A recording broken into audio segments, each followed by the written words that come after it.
শবে বরাত হাদিস সম্মত, 100 ভাগ হাদিস সম্মত। এটাকে কোনোভাবেই প্রান্তিকতায় নিলে হবে না। কেউ এটাকে বাড়াবাড়ি করতে গিয়ে এটাকে অনুষ্ঠান বানায় ফেলছে। না, শবে বরাত কোনো অনুষ্ঠান না, শবে বরাত কোনো উৎসব না, শবে বরাত কোনো অনুষ্ঠানের নাম না। মসজিদ চারিদিকে সাজাইতে হবে, লাইটিং করতে হবে, বিরাট বিরাট বিরানির ডেক পাকাইতে হবে, খিচুড়ি খাওয়াইতে হবে, জিলাপি খাওয়াইতে হবে, সারা রাত মাইকে চিৎকার চেঁচামেচি করতে হবে, অথবা কথাবার্তা বলতে হবে না, এমন কিচ্ছু না। ইনফেরাদি, একান্ত ব্যক্তিগতভাবে আমি আমার মতো, আপনি আপনার মতো সারা রাত যার যতক্ষণ সামর্থ্যে কুলায় জেগে নামাজ পড়েন, জিকির করেন, সেজদা দেন, তেলাওয়াত করেন, কোরআন পড়েন, দোয়া করেন, কান্নাকাটি করেন, আপনার মতো করে আপনার মনিবের সাথে সম্পর্ক করে রাতটা আপনি ইবাদতে কাটান, অবশ্যই আপনি অপরিসীম নেকি অর্জন করবেন, লাভবান হবেন, লাভবান হবেন। কেউ আপনার এটাকে একবার ছাড়তে গিয়ে এটার কোনো অস্তিত্ব নাই এটাও বলে ফেলে দিছে।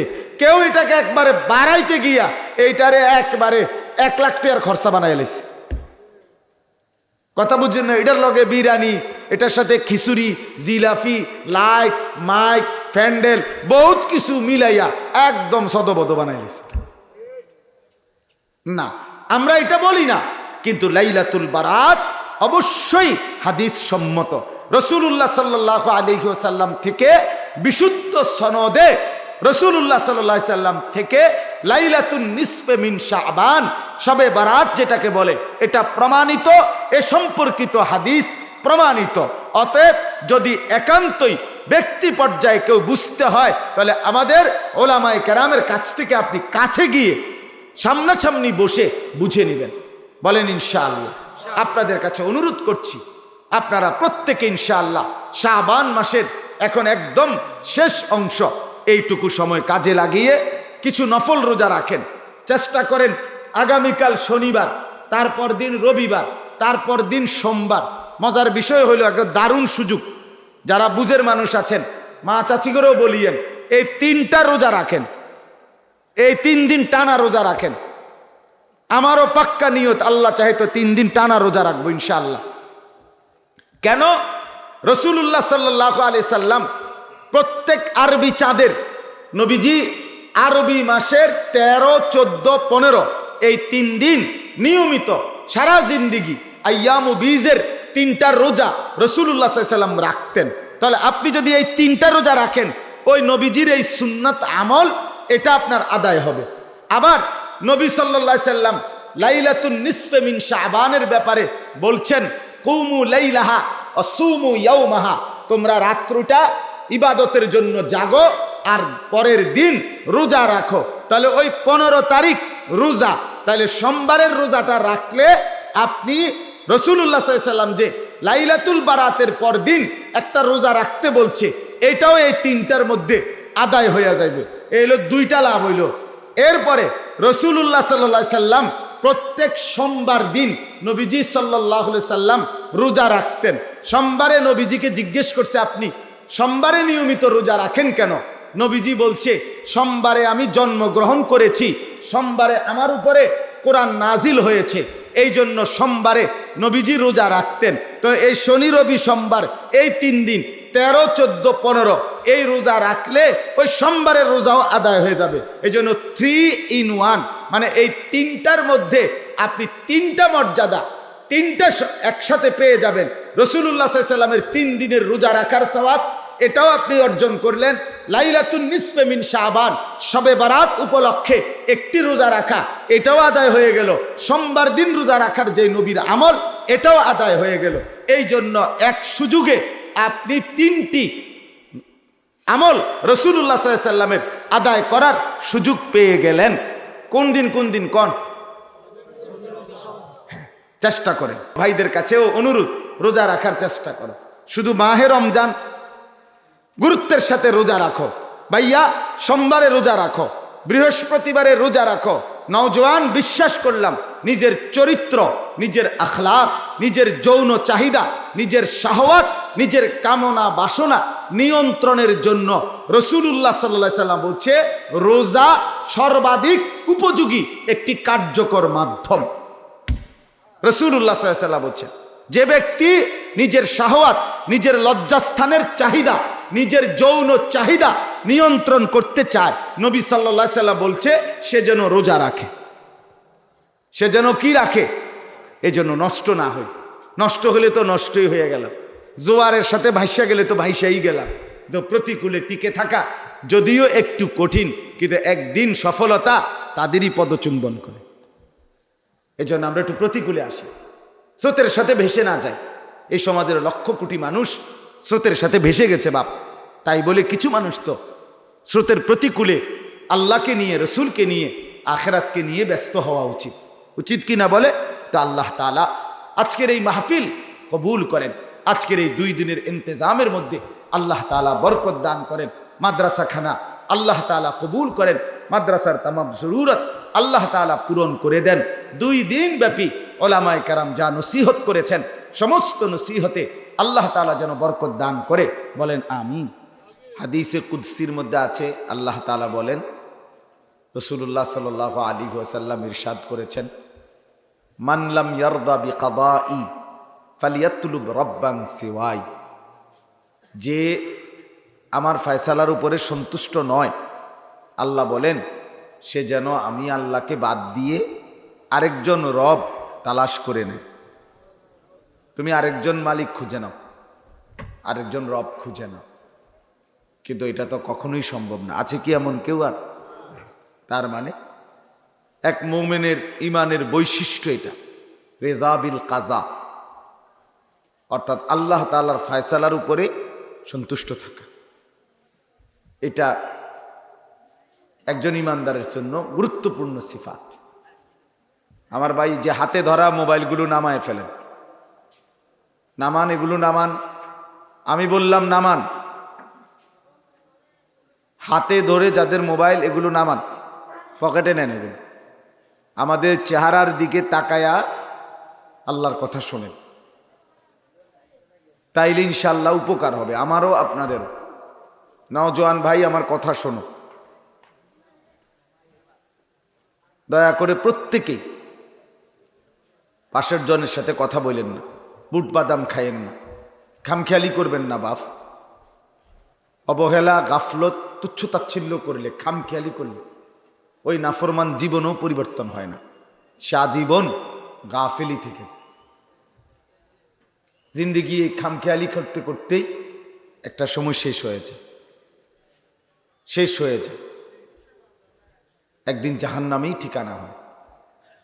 কোরআনুল কারীমের মধ্যে আছে, যত লোক জাহান্নামে যাবে, সমস্ত জাহান্নামীর সম্মিলিত পরিচয় আল্লাহ তাআলা কোরআনে বলছেন, উলাইকা হুমুল গাফিলুন।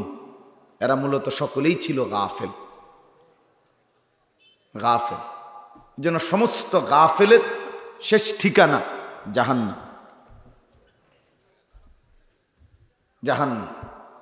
এই জন্য গাফেল না হওয়া। আমার শায়েখ আল্লামা মুফতি মুশতাকুন নবী সাহেব বলে, 3 জিনিস মানুষকে জাহান্নামে নিয়ে যায়। 1 নম্বর গাফলত, এই খামখেয়ালি, তুচ্ছতাচ্ছিল্য, বেখেয়ালি এক জিন্দেগি। কেন হাসে তাও বলতে পারে না, কেন কান্দে, হাঁটে কেন, ঘোরে কা, কি করে না করে কোনো ফুপ পশ্চিম নেই। এই একটা সদর বদর আর কি। বেখেয়ালি জিন্দেগি, খামখেয়ালি জিন্দেগি, নিজের মন চাহিদা মতো জিন্দেগি। এ গাফলত, মনের ইচ্ছে মতো চলা, এর ঠিকানা জাহান্নাম। 2 নম্বর হলো জাহালত, কোরআন সুন্নাহর জ্ঞান সম্পর্কে অজ্ঞতা। ওযু, নামাজ, গোসল, পাক না পাক, হালাল হারাম শেখার কোনো তোয়াক্কা নেই। আমাদের দেশে বলে লাকসামের দিকে, দাদা কইছে বাইনতাম দান, বাইনতে আসি ওদা দান। ওদা দান মানে হলো ভিজা দান।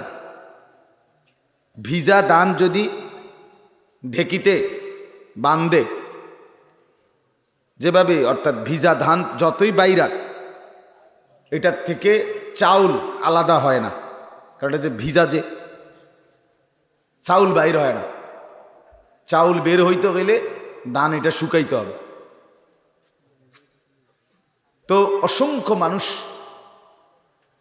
নিজের অজ্ঞতা, মূর্খতা, অজু, গোসল, নামাজ, রুকু, সেজদা, দোয়া, কালাম, তসবি, সূরা, কেরাত, আত্তাহিয়াতু, দুরুদ শরীফ, দোয়ায়ে মাসুরা, সানা, রুকুর তসবি, সেজদার তসবি, দোয়ায়ে কুনুত অশুদ্ধ, এবং এটাকে শেখার কোনো মানসিকতাই নেই, এটাকে কোনো বিষয়ই মনে করে, যেটা যে বুঝছে নিজের মতো করে করছে, নিজের মতো।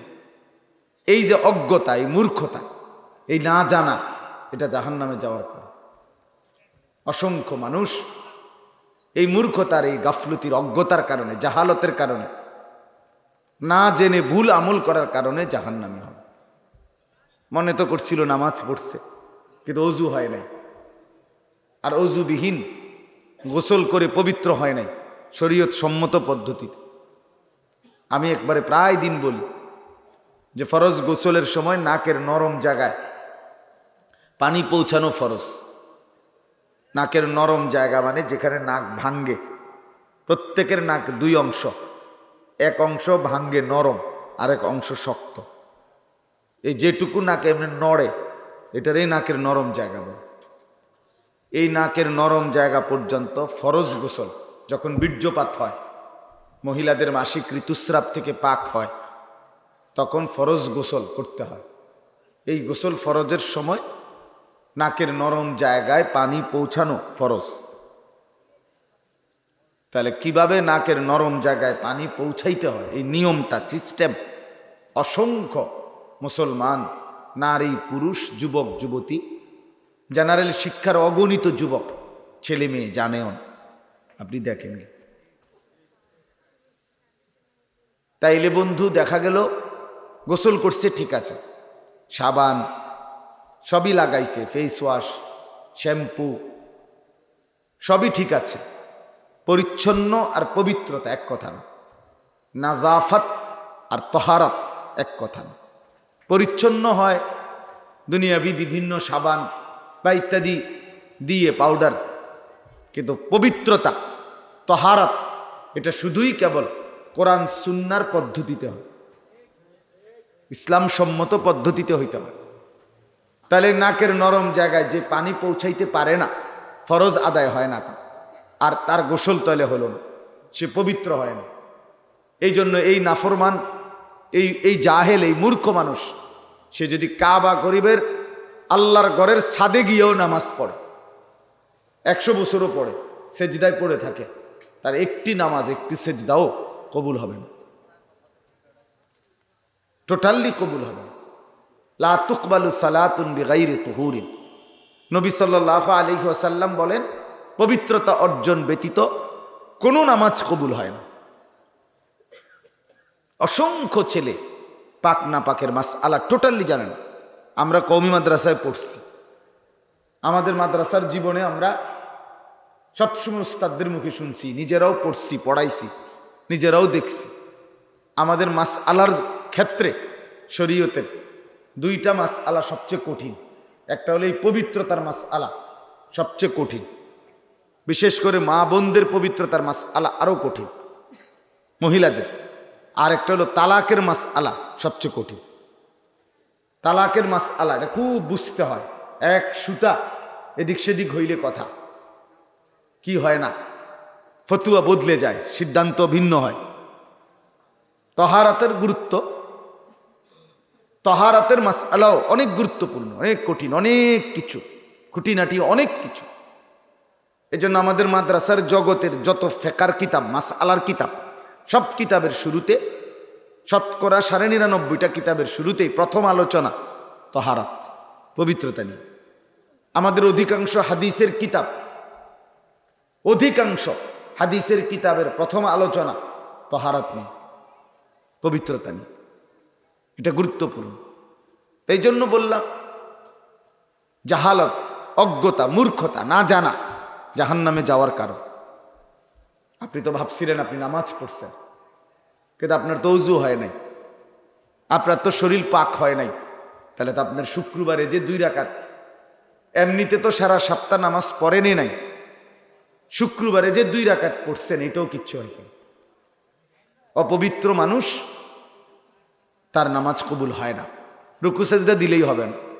মানুষে তো দেখছে আমি নামাজ পড়ছে না, মানুষে দেখে হবে না, শরীয়ত সম্মত পদ্ধতিতে হইতে হবে।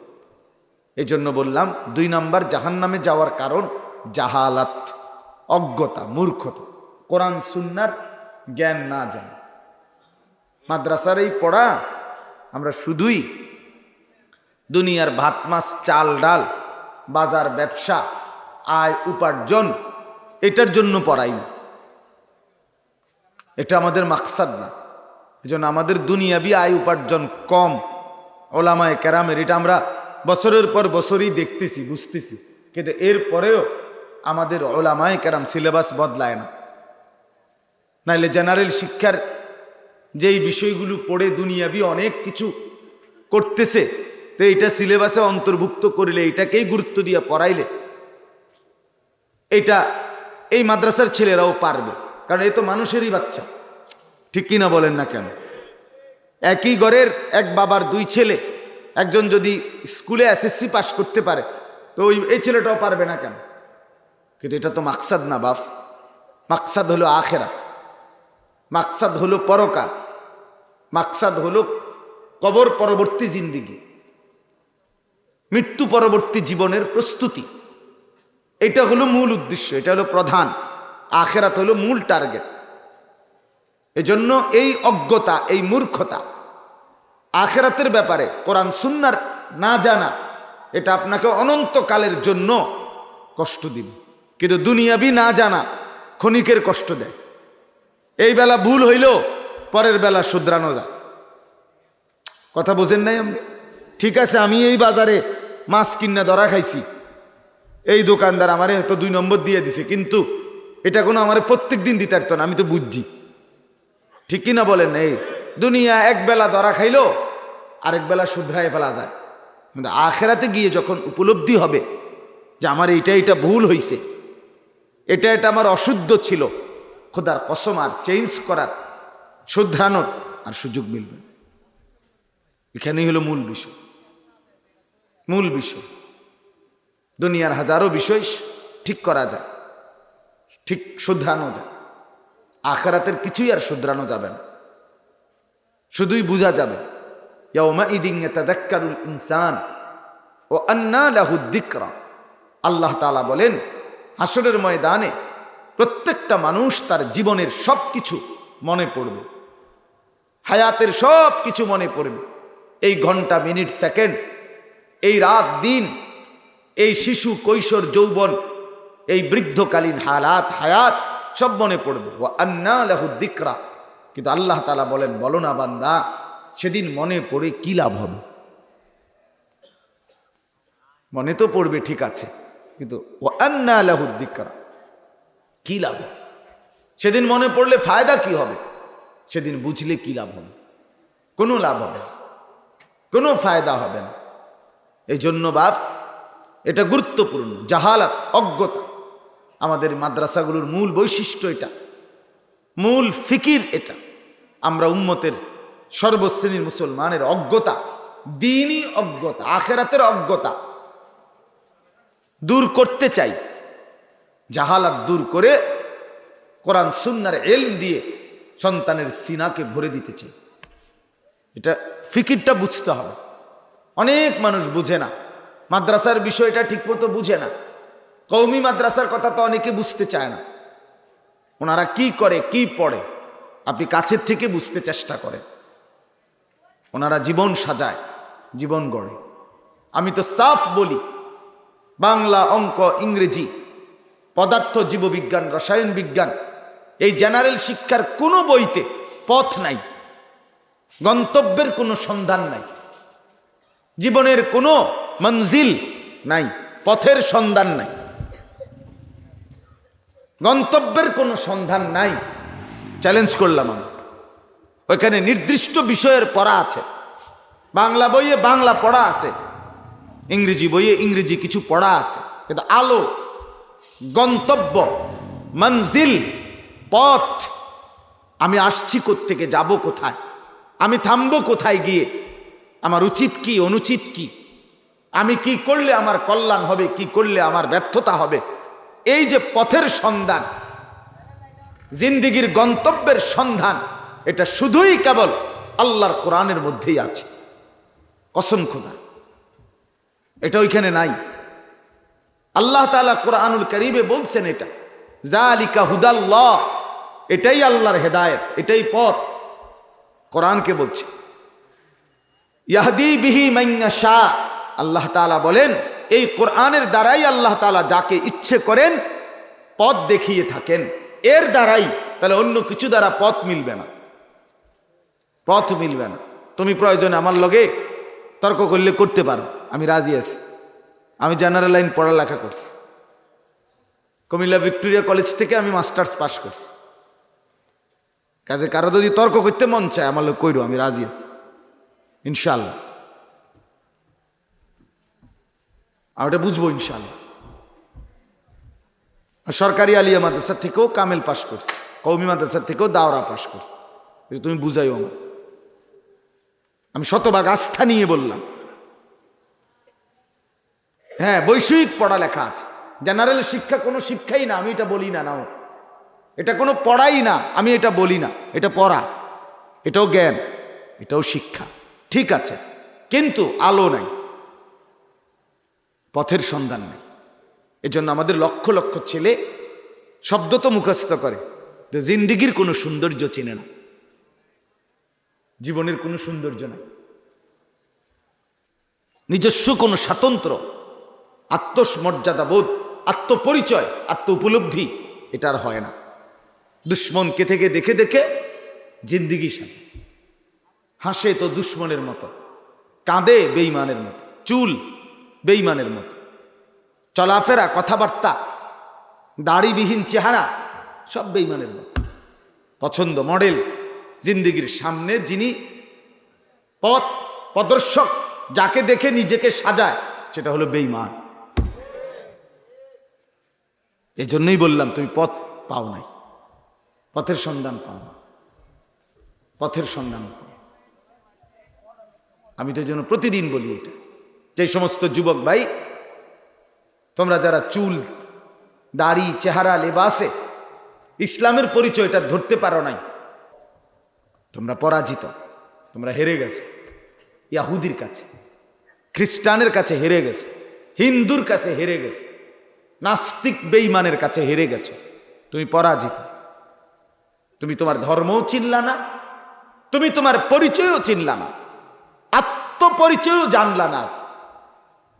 তুমি এক মুসলমান বাবার ঘরে বড় হইছিলা, তুমি এক মুসলমান মার পবিত্র দুধ 2 বছর পান করছি। তুমি নর্তকীর সন্তান না, তুমি ফুটবল ক্রিকেট খেলোয়াড়ের সন্তান নও, তুমি এক ইমানদার বাবার সন্তান। ব্রাজিল তোমার আব্বা না, আর্জেন্টিনা তোমার বাপ না।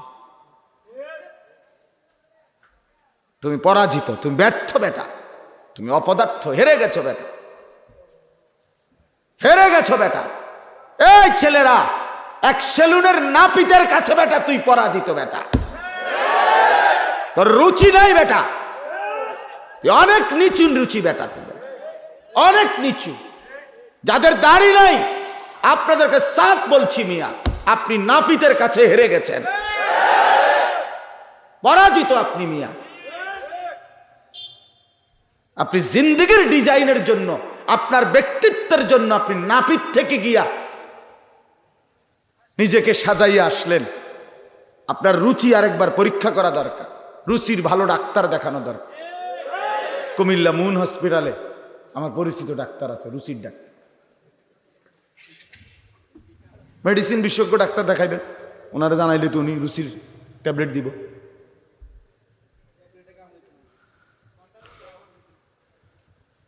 এটা ফিকিরের ব্যাপার, অবশ্যই আত্মায় তো আপনি বুঝায় বলেন। আমি আমার সাজগোজ আলহামদুলিল্লাহ, আমরা এই লক্ষ লক্ষ মাদ্রাসার তালিবে ইলম, উলামায়ে কেরাম, আমরা আমাদের মাথার চুল থেকে আমাদের সারা দেহের সাজসজ্জা আমরা আমাদের রসুল থেকে নিয়েছি। আমরা আমাদের সাহাবায়ে কেরাম থেকে নিয়েছি, আমরা আমাদের হাজার বছরের যুগ যুগের মনীষীদের থেকে, মহান পূর্বসূরীদের কাছ থেকে আমরা গ্রহণ করেছি। আমি সেলুন থেকে ডিজাইন নেইনি। আমার দাড়ি সেলুনওয়ালার সিদ্ধান্ত না, আমার রাসূলুল্লাহর সিদ্ধান্ত। আমার চারদিকের সমান চুল এটা আমার সেলুনের সিদ্ধান্ত না, এটা রাসূলুল্লাহর সাহাবায়ে কেরামের চুলের মডেল। হ্যাঁ, আমার পাঞ্জাবি, আমার লুঙ্গি এটা কোনো ইউরোপিয়ান থেকে নেওয়া না, এটা আমার রাসূলুল্লাহ সাল্লাল্লাহু আলাইহি সাল্লাম থেকে নেওয়া। এজন্য বাপ আমার, বন্ধু আমার, বাবারা আমার, এটা বুঝতে শিখেন, ভাবতে শিখেন। অজ্ঞতা দিন সম্পর্কে, কোরআন সুন্নাহর ইলম না জানা মস্ত বড় অপরাধ। এটাকে আপনি শুধু একটা বিষয় মনে করেন না। মাদ্রাসার এই পড়া এটা শুধু একটা বিষয় না, এটা আপনার জিন্দেগি, এটা হায়াত, এটা নূর, এটা আলো। কোরআন আল্লাহ তাআলা বলছেন, কোরআনুল করিম নূর, এটা নূর, এটা আলো। হুদান, এটা হেদায়েত। বুশরা, এটা সুসংবাদ। আল্লাহ বলছে এটা বাসায়ের, অন্তর্দৃষ্টি সম্পন্ন। আল্লাহ তাআলা বলছে এটা মাউইযা, এটা উপদেশ। আল্লাহ তাআলা বলছে এটা শিফাউন লিন্নাস, বিশ্ব মানবতার সমস্ত রোগের শিফা, ঔষধ। আল্লাহ তাআলা বলছে হুদাল লিন্নাস, বিশ্ব মানবতার পথের সন্ধান। ওয়াবায়্যিনাতিম মিনাল হুদা, সমস্ত মানুষের চলার পথ সুস্পষ্ট বর্ণনাকারী এই কোরআন।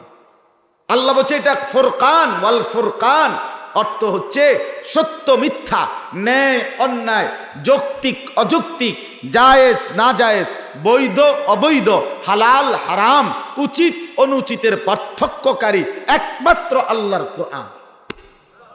বাংলা বই থেকে এটা হবে না, অঙ্ক বই দিয়ে এটা হবে না দোস্ত, ইংরেজি বই দিয়ে হবে না, পদার্থবিজ্ঞান জীববিজ্ঞান বই দিয়ে হবে না দোস্ত, এটা কোরআন থেকে। হ্যাঁ, শুধু আকল খাটাইলে হবে না, শুধু মানুষের ওই বই বুদ্ধি বিবেচনা পড়লে হবে না। কুকুর আর ছাগল, কুকুর এবং ছাগল আপনি দেখেন, দেখতে সাইজ একই রকম, শরীরের সাইজ একরকম না, কথা কয় না, মানে গঠন লম্বা দৈর্ঘ্য প্রস্থে দেখেন একই রকম। কুকুরের সৃষ্টিকর্তা যিনি, ছাগলেরও সৃষ্টিকর্তা তিনি। কে? আল্লাহ। কুকুরের শরীরে যত গোশত রক্ত এটা যিনি দিছেন, ছাগলের শরীরেও গোশত রক্ত তিনিই দিছেন। কথা বুঝছেন? কাজেই যুক্তির বিচারে দোনোটাই হালাল হবে, যুক্তির বিচারে দোনোটাই হারাম হবে। একটা হালাল একটা হারাম। কুকুর কেন হারাম, ছাগল কেন হালাল, কুকুরের গোশত কেন খাই না, ছাগলের গোশত কেন খাই, এই যে একটা হালাল একটা হারাম, একটা ন্যায় একটা অন্যায়, একটা জায়েজ আর একটা না জায়েজ, এই ফায়সালাটা আল্লাহর কোরআন করে দিয়েছে। মানে পৃথিবীর কারো বিবেচনা দিয়া এই সিদ্ধান্ত নেওয়ার সিস্টেম নেই। আপনি বলেন, যাদের কাছে এই ওয়াহির বিশ্বাস নাই তাদের কাছে প্রতিনিয়ত তারা কুকুরের গোশত খায়। খায় কিনা বলেন না কেন? হ্যাঁ, কেন? সেইটাকে মানে না।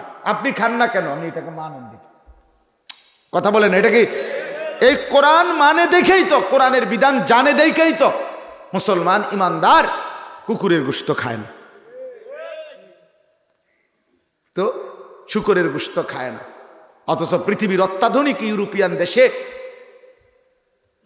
শূকরের ফার্ম সবচেয়ে উন্নত ফার্ম, শূকর লালন পালনের সবচেয়ে ব্যবস্থাপনা সবচেয়ে উন্নত,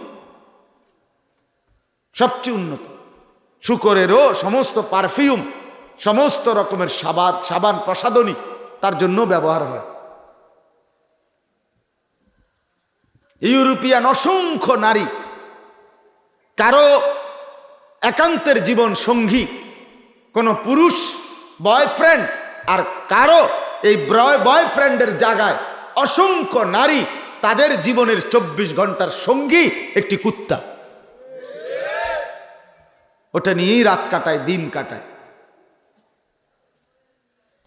তাইলে তাইলে এই বোধ বিশ্বাস, সোজা হিসাব, এই হালাল হারাম, এই ন্যায় অন্যায় পার্থক্যের একমাত্র মাধ্যম ওয়াহির জ্ঞান, আসমানের ইলম, রব্বে করিমের ইলম, কোরআন সুন্নাহ।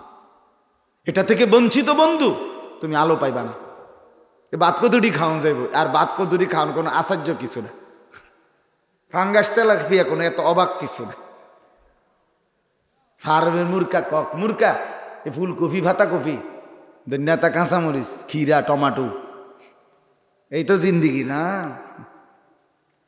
জন্তু জানোয়ার এর চাইতে বেশি দুনিয়া ভোগ করে। জঙ্গলের বাঘ কোনো বেলা ফাঙ্গাস খায় না, আপনি দিয়েছেন। জঙ্গলের সিংহ এক বেলাও সে ফুলকপি, ভাতা কপি, ইতান তরকারি দিলে লইতো না। দাঁত ফালাই দেবো বেড়া, আমার বাপ দাদা 14 গোষ্ঠী বংশধর জীবনে কোনোদিন প্রতিবেলা গোশত ছাড়া কিছু খায় না। মাংসাশী প্রাণী যেগুলো হিংস্র জন্তুর মধ্যে, তারা তো সবসময় পুরা হায়াত গোশতই খায়। আল্লাহ তাআলা দুনিয়া জন্তু জানোয়ারকেও বেশি ভোগ করায় বন্ধু। এটা কোনো আশ্চর্য কিছু না দোস্ত আমার। দুনিয়া উপভোগ করা প্রকৃত সফলতা কোরআন সুন্নাহর ইলম, ওয়াহির জ্ঞান, রব্বে করিমের পক্ষ থেকে প্রেরিত ইলম।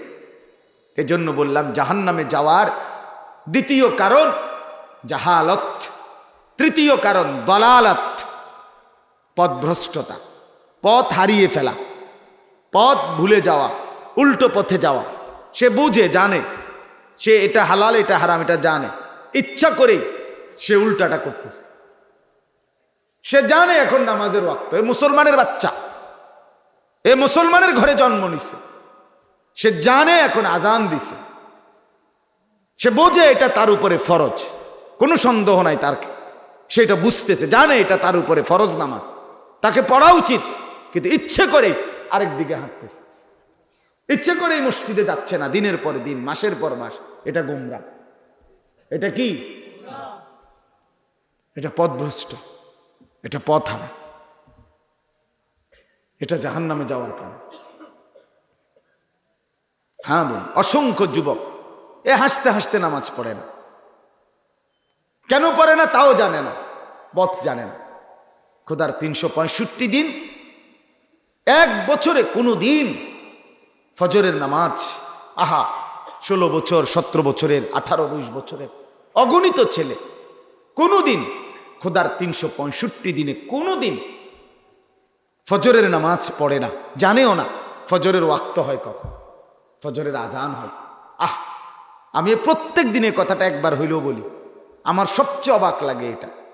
মুসলমানের ঘরে বাবা মা জীবিত, অথচ তাদের ছেলে মেয়ে আজকে 365 দিন, একটা বছর কোনো দিন ফজরের নামাজ পড়লো না।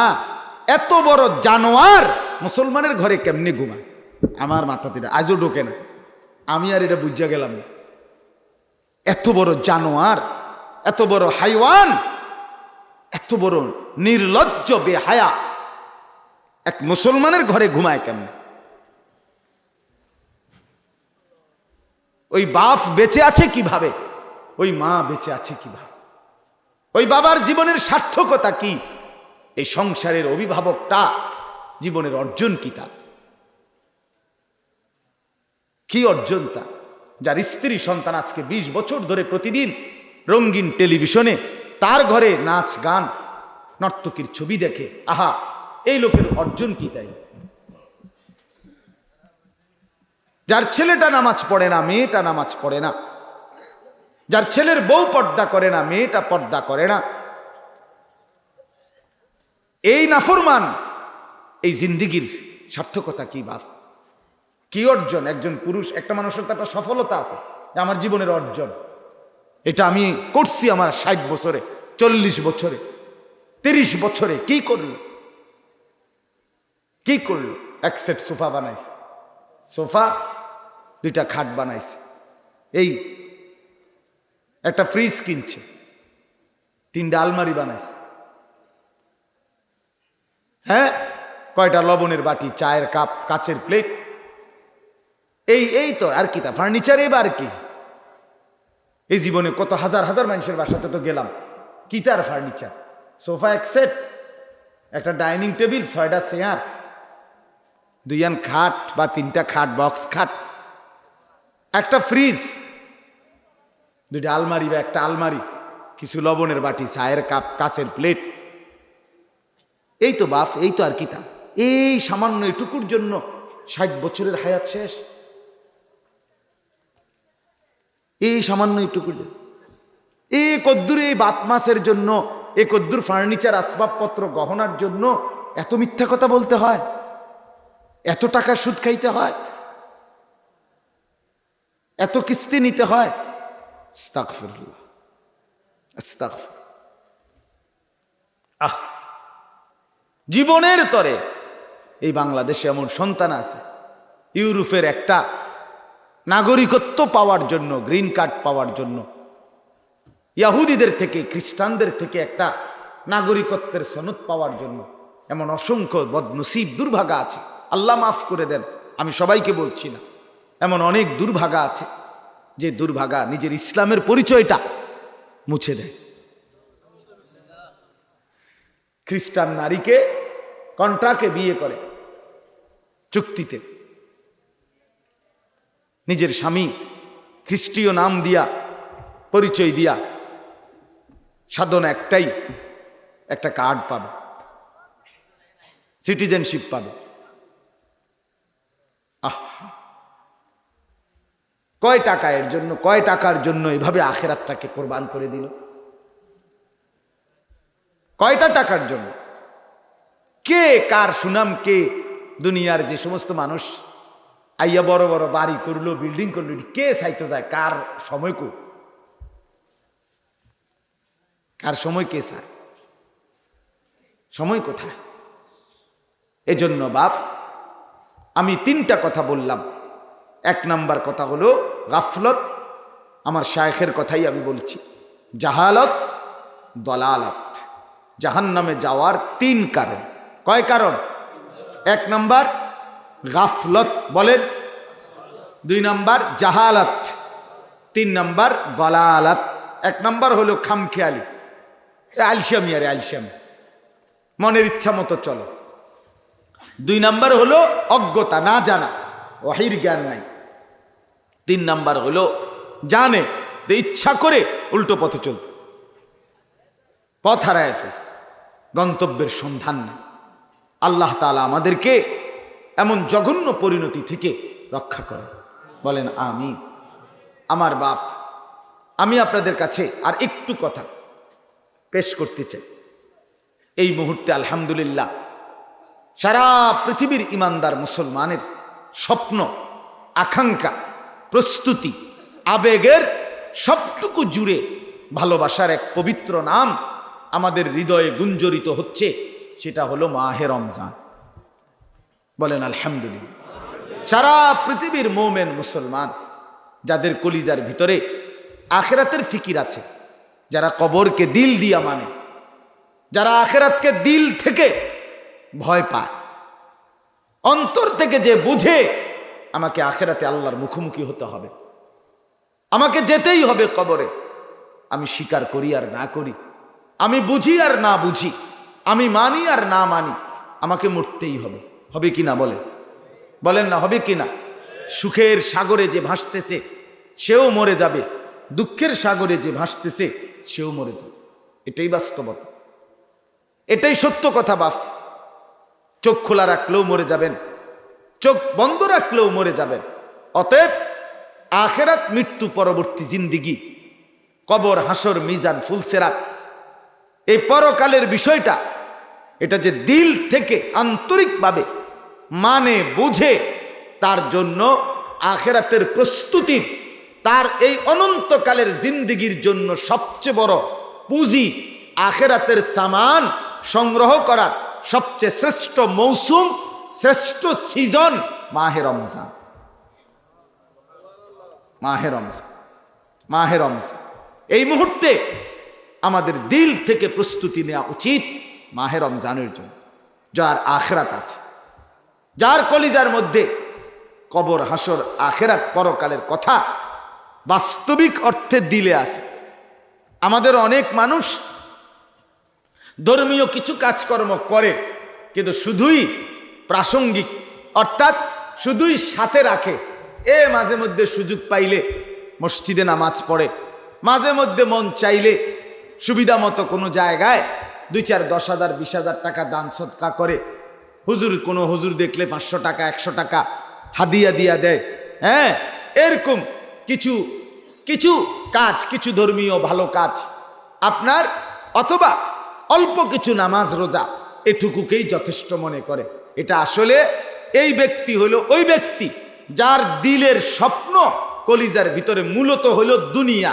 বাকি এত হুজুর যেহেতু বলে, ঠিক আছে, টুকটাক সুযোগ পাইলে আখেরাতও কম বেশ কিছু রাখলাম, এটা।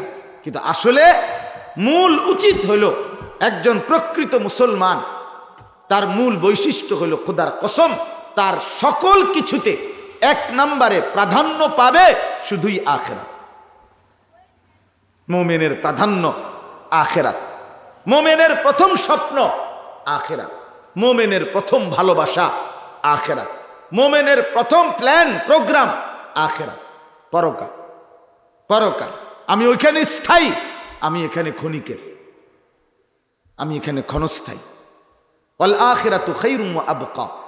আল্লাহ তাআলা বলেন, বান্দা আখিরাতই উত্তম, আখিরাতই স্থায়ী, দুনিয়া ক্ষণিকের। ওমা হাদিহিল হায়াতুদ দুনিয়া ইল্লা লাহবুন ওয়া লাইব। আল্লাহ তাআলা বলে, বান্দা দুনিয়ার জীবন আর কিছুই নয়, শুধুই তামাশা, শুধুই খেলাধুলা। ওয়া ইন্নাদ দারাল আখিরাতা লাহিয়াল হায়াওয়ান। কোরআনের আয়াত। আল্লাহ বলে, বান্দা শোনো, আখিরাতের ঘর জান্নাত সেটাই জীবন, সেটাই বেঁচে থাকা। এটা কোনো বেঁচে থাকা না, এটা ক্ষণিকের। আসল বেঁচে থাকা, আসল জীবন মিলবে আখিরাত। কোথায় বলেন না? সত্যি প্রকৃত হায়াত, সার্থক হায়াত, বেঁচে থাকার স্বাদ, বেঁচে থাকার মজা, বেঁচে থাকার তৃপ্তি, উপভোগের মজা আর গ্রহণ করার নিজের কামনা, বাসনা, আকাঙ্ক্ষা, নিজের সমস্ত আবেগ পূরণ করার সর্বশ্রেষ্ঠ জায়গা আল্লাহর জান্নাত, আখিরাত। আখিরাত। ওয়ালাকুম ফিহা মা তাশতাহি আনফুসুকুম। আল্লাহ তাআলা বলছে, আখিরাতে, জান্নাতে তোমার মনে যা চাইবে তাই দেয়া হবে। তাহলে যা চাই আমার দিলের সব আকাঙ্ক্ষা পূরণ হবে শুধুই জান্নাত, শুধুই জান্নাত। এই জন্য বাপ কথাটা বুঝতে শিখেন। একজন শুনলে একজনই শোনেন, একসাথে সবাই বদলায় না, একসাথে সবাই গুরুত্বও দেন। এটাই জিন্দিগি। আমরা ফেরিওয়ালা, আমরা ফেরিওয়ালা, কবরের ফেরি করি, আখেরাতের ফেরি করি, জিকিরের ফেরি করি, গোলামির ফিকির করি, মালিকের বন্দিগির ফেরিওয়ালা। আমরা ফেরি করতে থাকি। আমি প্রায় বলি, ফেরিওয়ালা জানে সে তার প্রতি ডাকে কাস্টমার আসে না। ফেরিওয়ালা যতবার তার মালের ঘোষণা দেয়, প্রত্যেক ডাকেই কি কাস্টমার আসে? কিন্তু সে বলা বন্ধ করে না, সে বলতেই থাকে। সে জানে হয়তো এই গল্লির থেকে নিয়ে 1 ঘন্টা ওই মাথা পর্যন্ত চিল্লায় গেছে, বালতি বালতি, তারপরে দিয়ে অথবা কাপড় কাপড়, কিন্তু কেউ কাস্টমার নাই। কিন্তু হতে পারে 100 জনের কেউ ডাকে নাই, 1 ঘন্টা পরে একজন কেউ ডাকছে, ওই একজনের জন্যই সে পিছনের 100 বার ধারাবাহিক বলতেই থাকছে। এটাই ফেরিওয়ালা। আমরা ফেরিওয়ালা, আলহামদুলিল্লাহ, দিবানিশি বলতেই থাকি, বলার চেষ্টাই করছি, বলেই যাব ইনশাআল্লাহ। ফেরাবে তো আল্লাহ, বদলে দিবে আল্লাহ, জিন্দেগি বদলাবে আল্লাহ, আলোর পথ দেখাবে আল্লাহ। ফেরিওয়ালা শুধুই ফেরি করবে, সে তার পণ্যের ঘোষণা দিবে। এই জন্য আমি আপনাদের কাছে অনুরোধ করছি, বা আমাদের প্রথম যুবক ভাই, তোমাদের কাছেও বলছি, যে কয়জন বসছো, বন্ধু নষ্ট হইও না। বাপ, বন্ধু আমার, দোস্ত আমার, তুমি নষ্ট হইও না। নারী, নাচ, গান, জিনা, ব্যভিচার, মদ, জুয়া, সারাদিন এই মোবাইল টিপা, আর এই বিশ্রী চুল, এই বখাটেপনা, পেশাব করে পানি নাও না, ঢিলাকুলুক ব্যবহার করো না, কোনো দিন ফজরের নামাজ পড়ো না, 5 ওয়াক্ত নামাজের জিন্দিগি সেজদা যাদের নাই, দোস্ত আমার তুমি ভালো নাই, তুমি ভালো নাই। তুমি বহুত আগেই আলোর পথ হারায় ফেলছো, গন্তব্য হারায় ফেলছো, তুমি রাস্তা ভুলে গেছো, রাস্তা ভুলে গেছো, ভুল পথ ধরছো।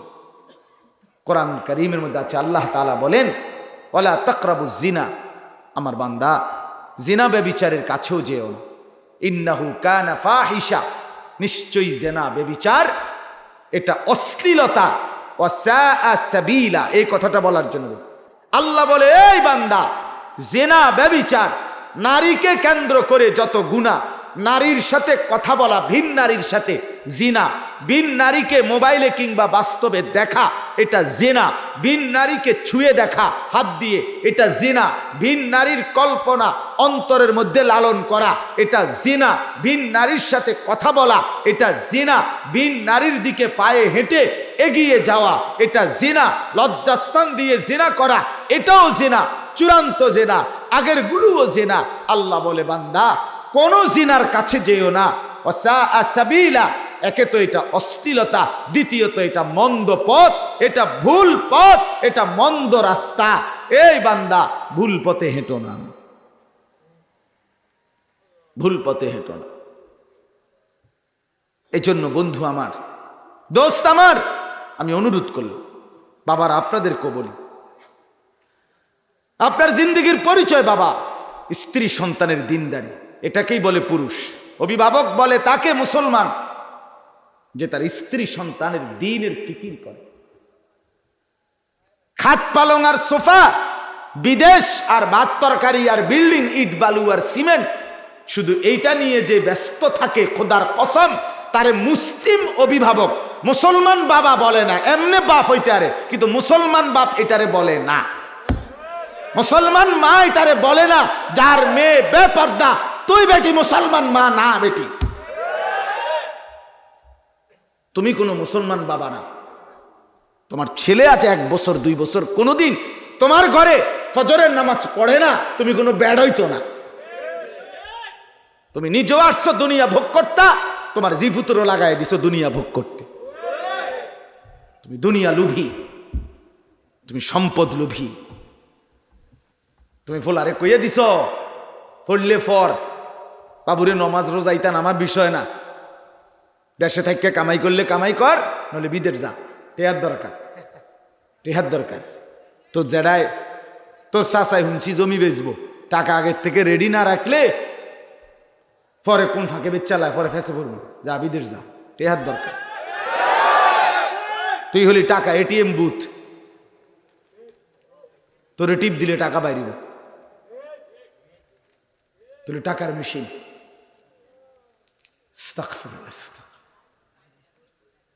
নাহলে একজন মুসলমান বাবা এটা মেনে নিবে কেন? ইমাম বুখারী রাহমাতুল্লাহ আলাইহি, বুখারী শরীফের নাম আপনারা সবাই জানেন।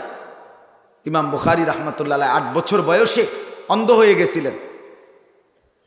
অন্ধ হয়ে যাওয়ার পরে উনার মা লাগাতার লম্বা সময় 2-2.5 মাসের চাইতে বেশি সারা রাত চোখের পানি ফেলে সেজদায় লুটিয়ে আল্লাহর কাছে কেঁদেছেন আর বলছেন, আল্লাহ আমি আমার সন্তানটাকে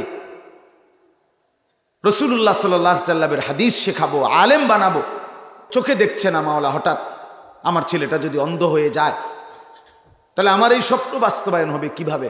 আমার তো স্বামী নাই, ছেলেটার তো বাবা নাই, আমার এই এতিম সন্তান আল্লাহ আপনি বঞ্চিত করিয়েন না। কসম আল্লাহর, সব আলেমকে জিজ্ঞেস করেন।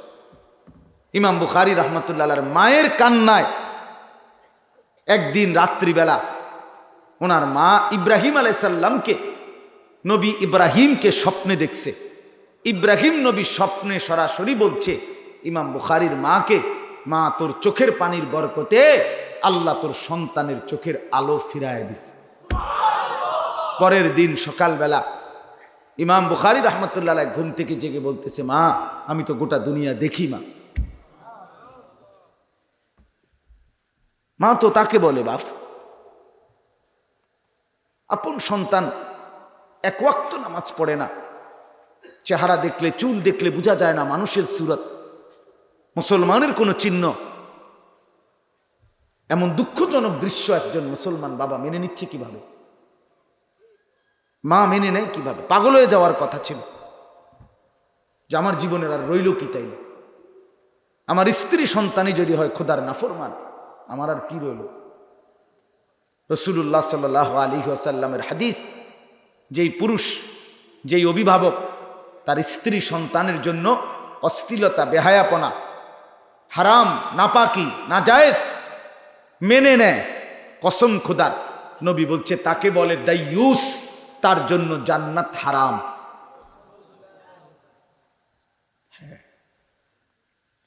যার ঘরে আজ 10 বছর ধরে টেলিভিশন চলতেছে, আমনের বেডি আর আমনের জিফুত, আমনের ঘরে আমনের টাকা দিয়া বিদ্যুৎ বিল দেন আমনে, ডিশের বিল দেন আমনে, আপনার ঘরে আপনার টাকা দিয়া আপনার বউ বাচ্চা আজকে 10 বছর 20 বছর আপনার ঘরে প্রতিদিন রঙিন টেলিভিশনে নাচ গান নর্তকীর ছবি দেখে, আপনি সাফ কথা আপনি মেনে নিচ্ছেন, আপনি দেখতেছেন এটা যে 20টা বছর 10টা বছর ধরে যতবার টেলিভিশন ডিস্টার্ব হয় আপনি মিস্ত্রি আইনা ঠিক করে দেন,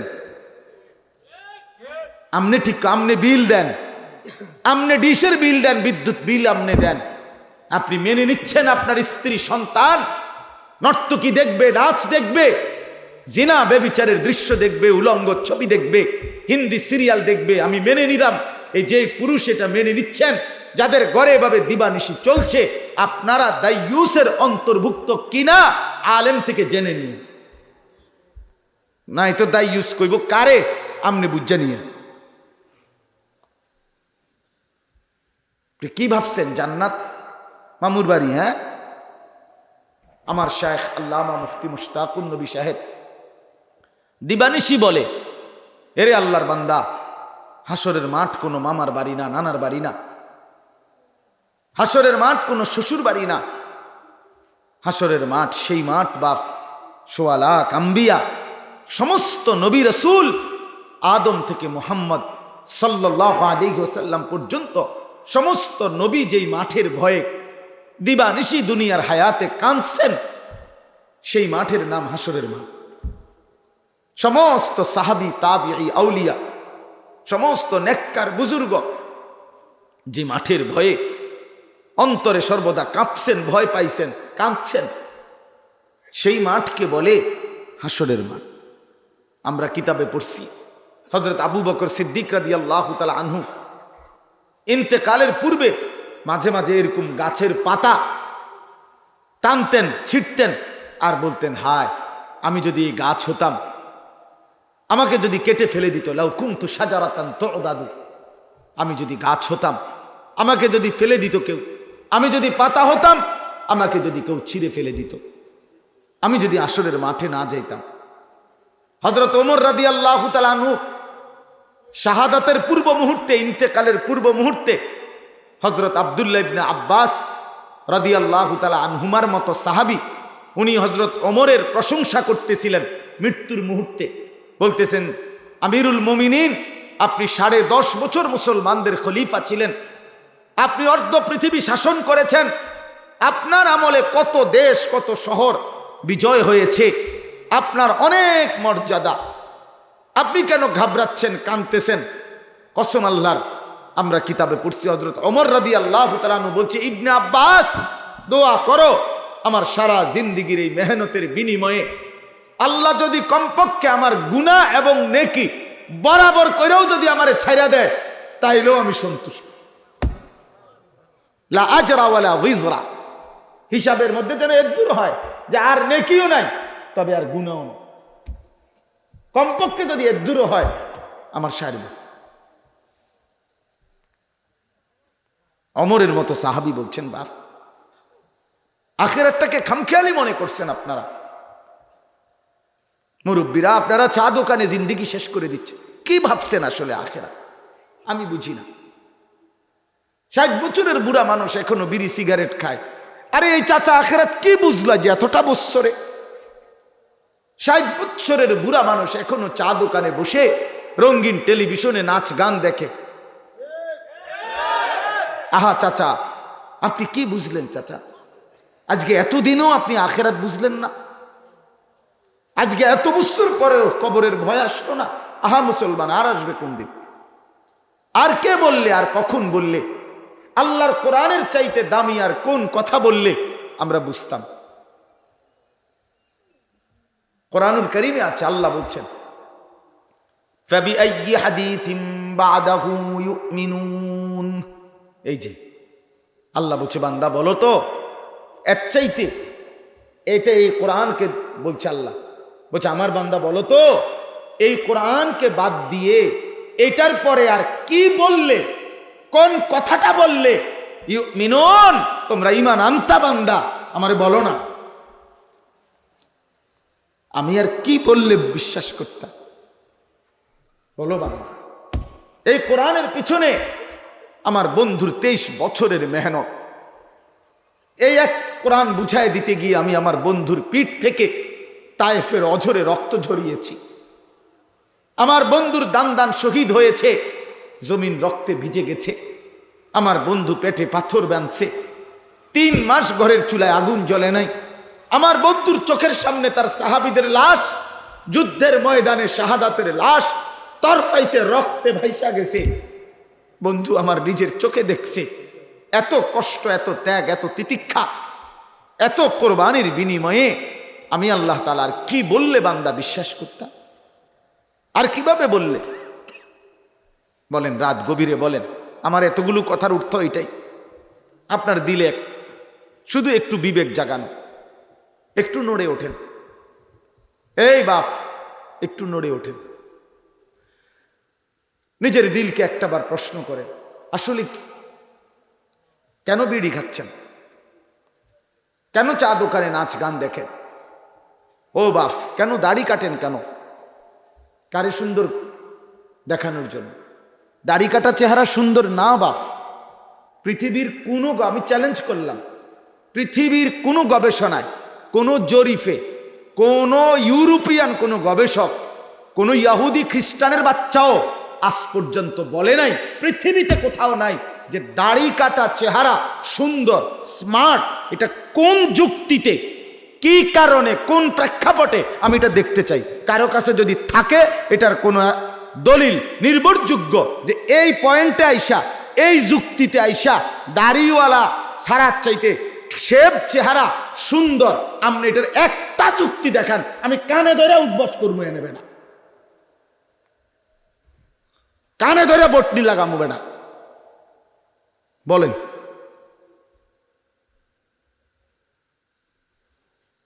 কোন যুক্তি না, কোন মানে ন্যূনতম কোন যুক্তি, একটা মানুষের একটা যুক্তি থাকে, কোন যুক্তি নেই। দাড়িবিহীন চেহারা সুন্দর নয়, সারা পৃথিবীকে চ্যালেঞ্জ করল, দাড়িওয়ালা চেহারা সুন্দর।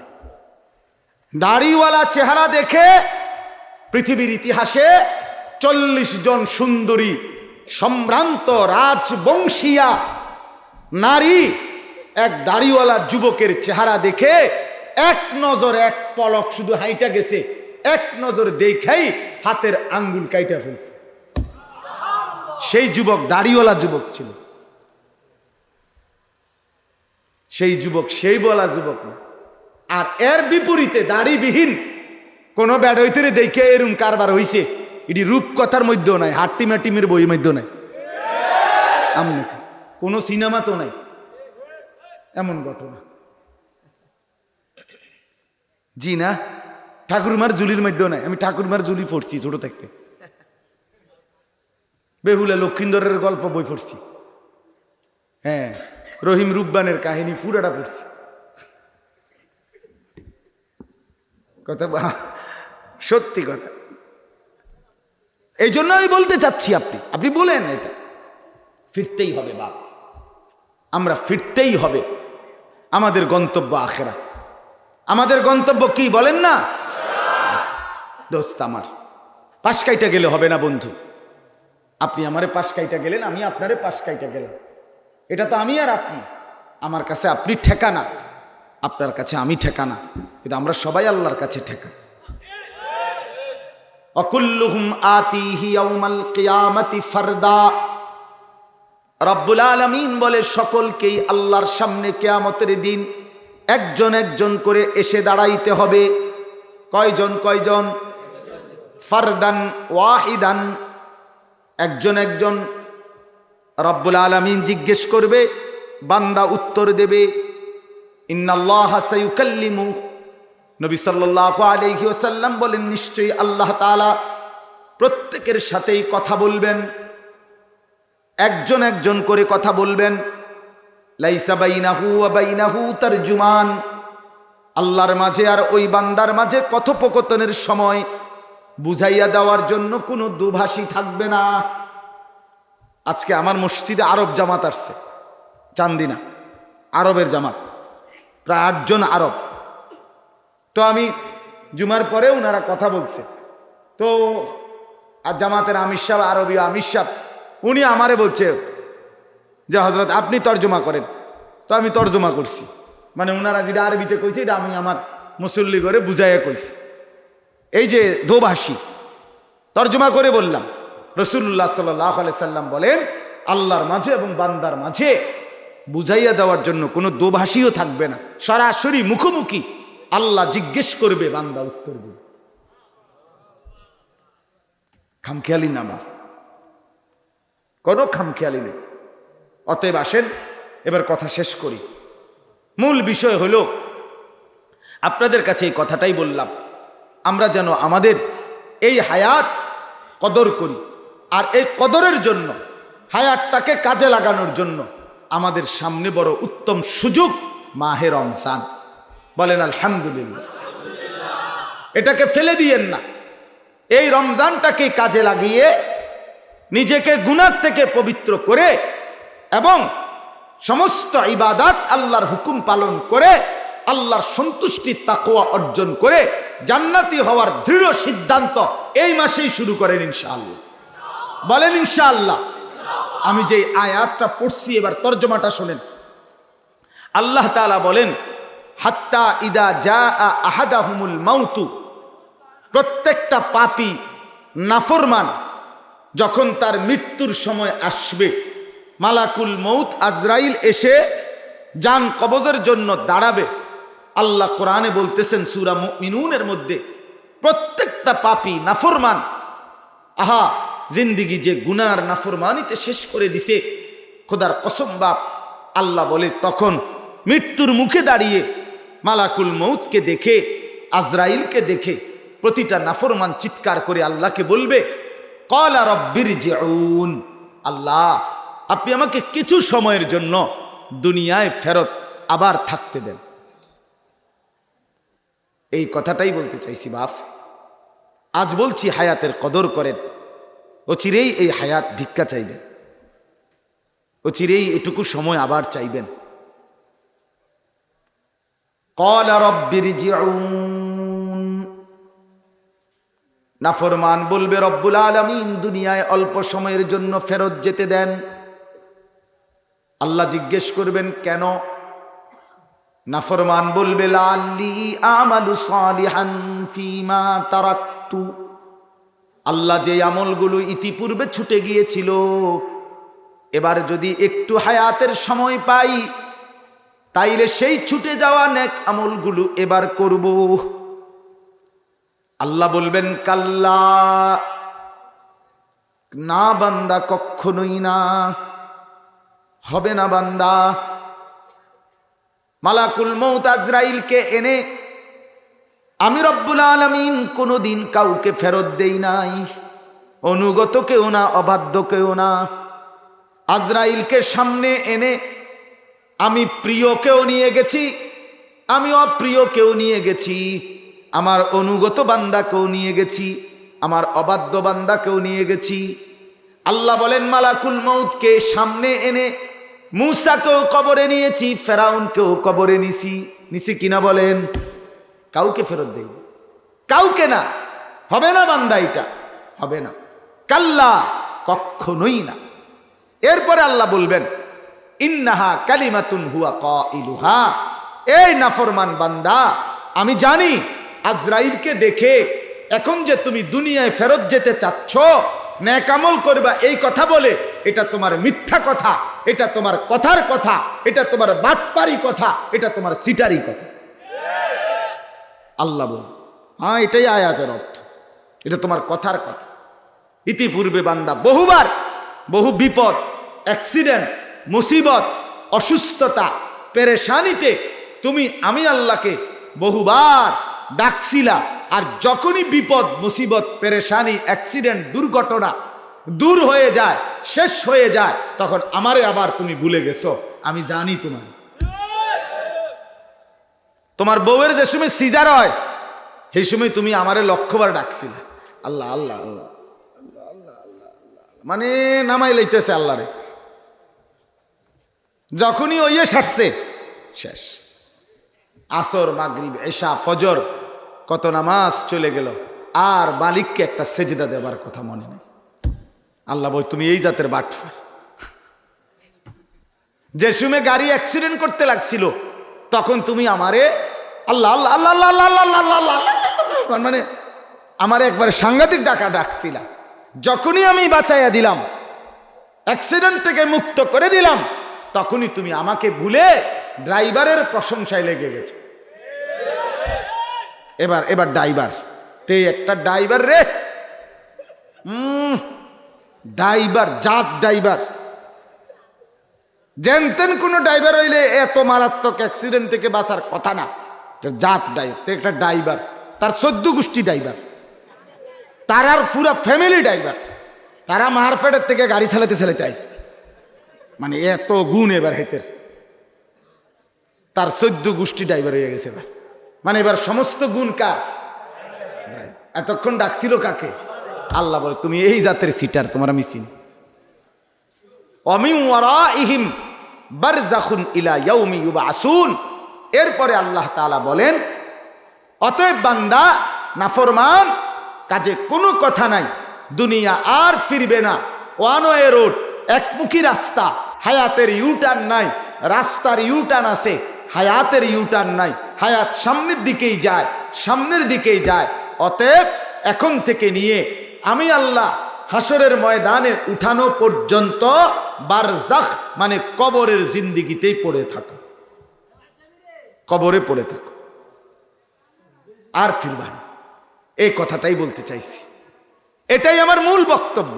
বন্ধু আমার, এই হায়াত আর ফিরবে না, এই রাত আর ফিরবে না, এই দিন আর ফিরবে না।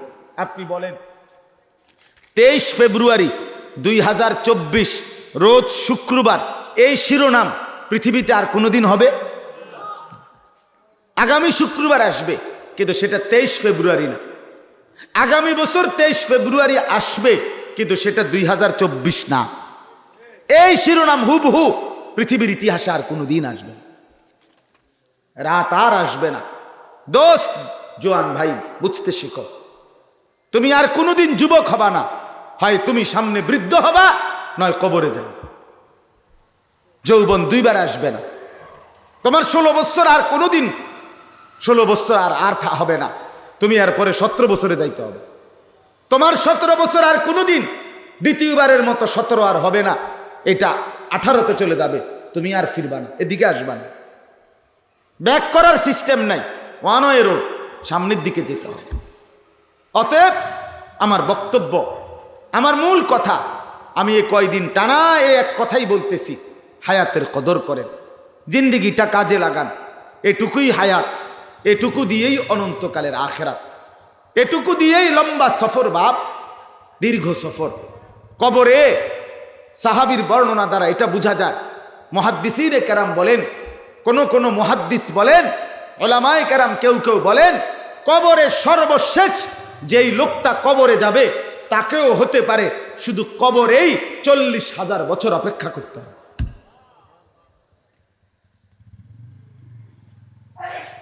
হাসরের ময়দানের একদিন আল্লাহ তাআলা কোরআনে বলছে, সূরা মাআরিজের মধ্যে আছে, হাসরের ময়দানের একদিন 50,000 বছর, 50,000 সানা, ফুল সিরাত 30,000 বছরের রাস্তা। আমার বন্ধু, এত লম্বা সফর, এই হায়াত 60 বছর 50 বছর, তাও অনির্দিষ্ট।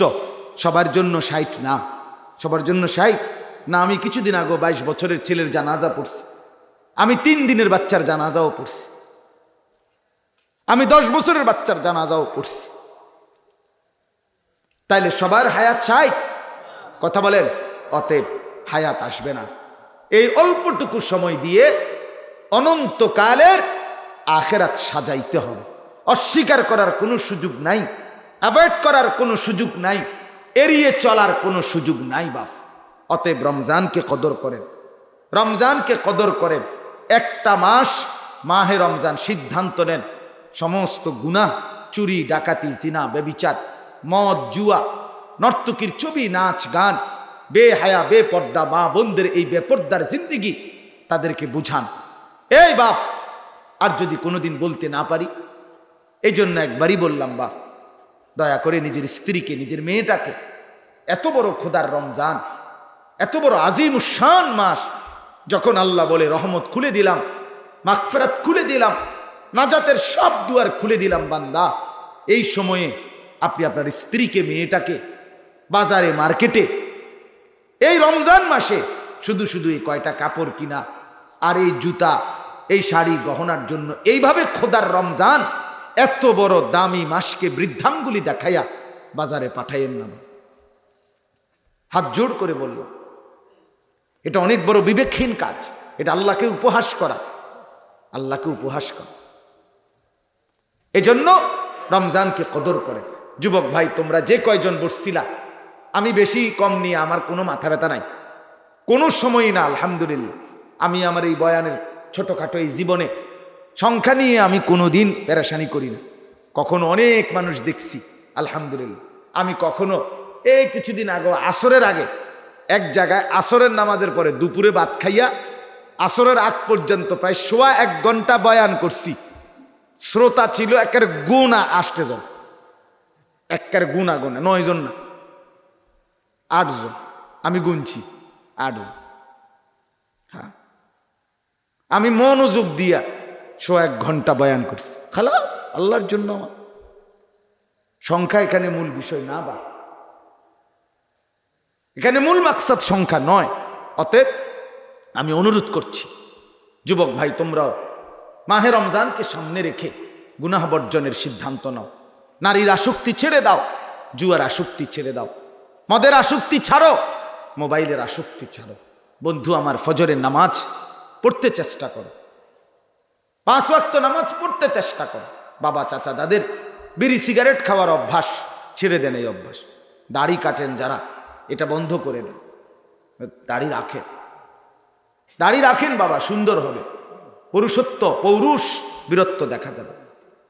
যারা নাচ, গান, নাটক, সিনেমা দেখে অভ্যস্ত, মা বোনকে বুঝান, এখনই সিদ্ধান্ত নেন। বড় দারুণ সুযোগ এখন সামনে। এই মুহূর্তে রমজানের প্রস্তুতির জন্য একটা পাওয়ার, শক্তি নিজের মধ্যে সঞ্চার করেন। রবিবার দিবাগত রাত, লাইলাতুল বারাত, বলেন আলহামদুলিল্লাহ। শতভাগ শুনেন, মোবাইলে অমুকখানে তমুকখানে যে যাই শুনছেন, দেখছেন, আমরাও আলহামদুলিল্লাহ এই কওমি মাদ্রাসার লক্ষ লক্ষ ওলামায়ে কেরাম, আমরাও শতভাগ আস্থা নিয়ে নির্ভরযোগ্যতার সাথেই আমরা আপনাদেরকে বলছি, শবে বারাত, লাইলাতুল বারাত, এই যে আপনাদের রবিবার দিবাগত রাত, নিজেকে আল্লাহর কাছে কান্নাকাটি করার, দোয়া চাওয়ার, নিজের জীবনের গুনাহ মাফ করার একটা বড় উত্তম সুযোগ। এই রাত্রিটাকে একাকী শবে বারাত হাদিস সম্মত, 100 ভাগ হাদিস সম্মত। এটাকে কোনোভাবে প্রান্তিকতায় নিলে হবে না।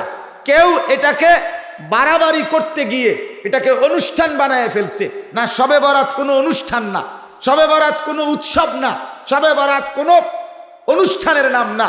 মসজিদ চারিদিকে সাজাইতে হবে, লাইটিং করতে হবে, বিরাট বিরাট বিরানির ডেক পাকাইতে হবে, খিচুড়ি খাওয়াইতে হবে, জিলাপি খাওয়াইতে হবে, সারা রাত মাইকে চিৎকার চেঁচামেচি করতে হবে, অথবা কথাবার্তা বলতে হবে না, এমন কিচ্ছু না।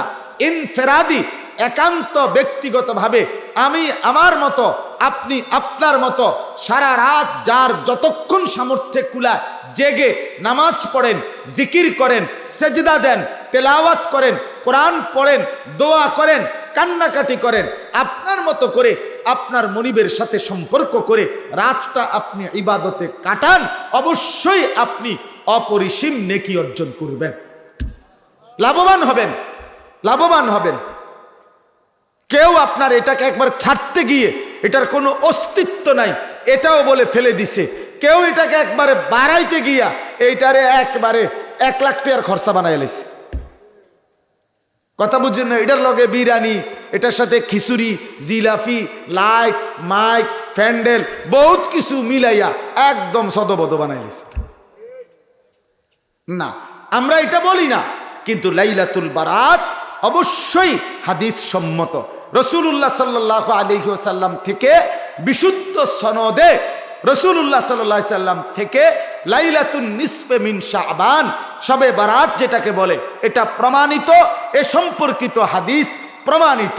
অতএব যদি একান্তই ব্যক্তি পর্যায়ে কেউ বুঝতে হয় তাহলে আমাদের ওলামায়ে কেরামের কাছ থেকে আপনি কাছে গিয়ে সামনাসামনি বসে বুঝে নেবেন। বলেন ইনশাআল্লাহ। আপনাদের কাছে অনুরোধ করছি, আপনারা প্রত্যেকে ইনশাআল্লাহ শাবান মাসের এখন একদম শেষ অংশ, এইটুকু সময় কাজে লাগিয়ে কিছু নফল রোজা রাখেন। চেষ্টা করেন আগামীকাল শনিবার, তারপর দিন রবিবার, তারপর দিন সোমবার। মজার বিষয় হইল একটা দারুণ সুযোগ, যারা বুঝের মানুষ আছেন মা চাচিগরেও বলিয়েন, এই 3টা রোজা রাখেন, এই 3 দিন টানা রোজা রাখেন। আমারও পাক্কা নিয়ত, আল্লাহ চাহে তো 3 দিন টানা রোজা রাখবো ইনশাআল্লাহ। কেন? রাসূলুল্লাহ সাল্লাল্লাহু আলাইহি সাল্লাম প্রত্যেক আরবি চাঁদের, নবীজি আরবি মাসের 13, 14, 15 এই 3 দিন নিয়মিত সারা জিন্দিগি আইয়ামু বীজের 3টা রোজা রাসূলুল্লাহ সাল্লাল্লাহু আলাইহি সাল্লাম রাখতেন। তাহলে আপনি যদি এই 3টা রোজা রাখেন, ওই নবীজির এই সুন্নাত আমল এটা আপনার আদায় হবে।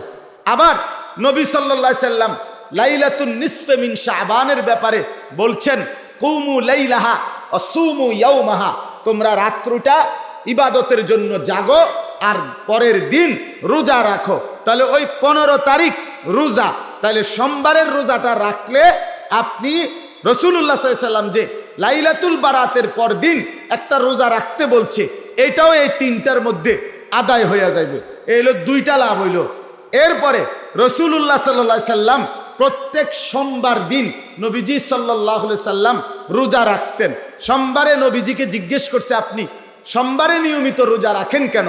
নবীজি বলছে, সোমবারে আমি জন্মগ্রহণ করেছি, সোমবারে আমার উপরে কোরআন নাজিল হয়েছে, এই জন্য সোমবারে নবীজি রোজা রাখতেন। তো এই শনি রবি সোমবার এই 3 দিন 13, 14, 15 এই রোজা রাখলে ওই সোমবারের রোজাও আদায় হয়ে যাবে। এই জন্য 3 in 1, মানে এই 3টার মধ্যে আপনি 3টা মর্যাদা, 3টা একসাথে পেয়ে যাবেন। রাসূলুল্লাহ সাল্লাল্লাহু আলাইহি সাল্লামের 3 দিনের রোজা রাখার সওয়াব এটাও আপনি অর্জন করলেন। লাইলাতুন নিসফে মিন শাবান, শবে বারাত উপলক্ষে একটি রোজা রাখা, এটাও আদায় হয়ে গেল।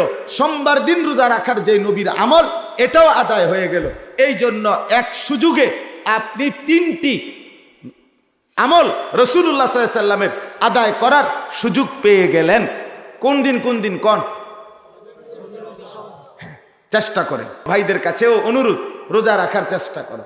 শুধু মাহে রমজান গুরুত্বের সাথে রোজা রাখো। ভাইয়া সোমবারে রোজা রাখো, বৃহস্পতিবারে রোজা রাখো। নওজোয়ান বিশ্বাস করলাম, নিজের চরিত্র, নিজের আখলাক, নিজের যৌন চাহিদা, নিজের শাহওয়াত, নিজের কামনা বাসনা নিয়ন্ত্রণের জন্য রাসূলুল্লাহ সাল্লাল্লাহু আলাইহি সাল্লাম বলছে, রোজা সর্বাধিক উপযোগী একটি কার্যকর মাধ্যম। রাসূলুল্লাহ সাল্লাল্লাহু আলাইহি সাল্লাম বলছেন, যে ব্যক্তি নিজের শাহওয়াত, নিজের লজ্জাস্থানের চাহিদা, নিজের যৌন চাহিদা নিয়ন্ত্রণ করতে চায়, নবী সাল্লাল্লাহু আলাইহি সাল্লাম বলছে সে যেন রোজা রাখে। সে যেন কি রাখে? এজন্য নষ্ট না হয়। নষ্ট হলে তো নষ্টই হয়ে গেল, জোয়ারের সাথে ভাইসা গেলে তো ভাইসাই গেলাম। তো প্রতিকূলে টিকে থাকা যদিও একটু কঠিন, কিন্তু একদিন সফলতা তাদেরই পদচুম্বন করে। এজন্য আমরা একটু প্রতিকূলে আসি, স্রোতের সাথে ভেসে না যায়। এই সমাজের লক্ষ কোটি মানুষ স্রোতের সাথে ভেসে গেছে বাপ, তাই বলে কিছু মানুষ তো স্রোতের প্রতিকূলে আল্লাহকে নিয়ে, রসুলকে নিয়ে, আখেরাতকে নিয়ে ব্যস্ত হওয়া উচিত। উচিত কি না বলে? তো আল্লাহ তাআলা আজকের এই মাহফিল কবুল করেন। আজকের এই 2 দিনের ইন্তেজামের মধ্যে আল্লাহ তাআলা বরকত দান করেন। মাদ্রাসাখানা আল্লাহ তাআলা কবুল করেন। মাদ্রাসার তামাম জরুরত আল্লাহ তাআলা পূরণ করে দেন। 2 দিন ব্যাপী ওলামায়ে কেরাম যা নসিহত করেছেন, সমস্ত নসিহতে আল্লাহ তাআলা যেন বরকত দান করে, বলেন আমিন। কি দিবে টাকা? হ্যাঁ, যদি আর কেউ দেওয়ার, আলহামদুলিল্লাহ আমি এক্ষুনি মুনাজাত করব। আপনাদের কাছে মেহেরবানি করে অনুরোধ, মাদ্রাসার জন্য আপনাদের যাদের দিল, একটা কথা মনে রাখবেন, এক মুমিনের সিফাত, মুমিন নামাজ পড়ে প্রতিদিন, দান করে প্রতিদিন। এই জন্য যাদের দিল থেকে আপনাদের কাছে অনুরোধ করছি, যাদের ইচ্ছা আছে এবং বাকি আছে, তারা দয়া করে এক্ষুনি মাদ্রাসার জন্য কিছু সহযোগিতা করেন।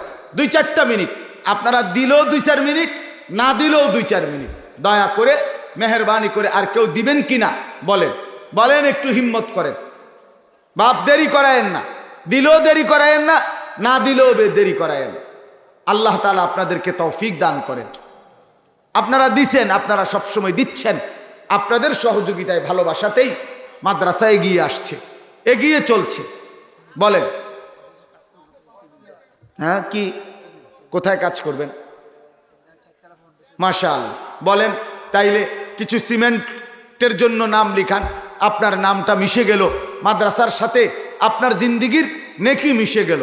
বলেন, বলবেন কি না বলেন? বাপ, এই 1 বস্তা সিমেন্ট, 2 বস্তা সিমেন্ট, একটু হিম্মত করেন। রাত অনেক হয়েছে, দেরি করাবো না আমি। বলেন ইনশাআল্লাহ। জি বলেন, বলেন ইনশাআল্লাহ। হাফেজ বেলাল 1 বস্তা সিমেন্ট, আল্লাহ কবুল করেন। আর কেউ? আমি দেরি করব না ভাই, অনুরোধ করছি আপনাদের কাছে, ফিরায় দিয়েন না। মাদ্রাসার জরুরত আমাদেরই জরুরত, মাদ্রাসার প্রয়োজন আমাদেরই প্রয়োজন। আল্লাহ আমাদেরকে বুঝার তৌফিক দিক। Maulana Umar Faruk 2 bag cement, master বাড়ি, আল্লাহ কবুল করেন। মাশাআল্লাহ। আর কেউ? বলেন ইনশাআল্লাহ। জাহিদ হাসান নওজোয়ান ভাই দিছেন 500 টাকা, আল্লাহ কবুল করেন। আর কেউ বলেন? হাফেজ আবুল হাসানাত কত? 5 ব্যাগ সিমেন্ট, মাশাআল্লাহ, আল্লাহ কবুল করেন। আলহামদুলিল্লাহ। আরেকটু হিম্মত করেন, আরেকটু হিম্মত করেন বাপ, দয়া করে বলেন ইনশাআল্লাহ। আল্লাহ আপনি তৌফিক দান করেন। মাইনুদ্দিন ভাই 1 বস্তা সিমেন্ট, মাশাআল্লাহ। বলেন, আর বলেন, বলেন ইনশাআল্লাহ। Mujibur Rahman 2 bag cement.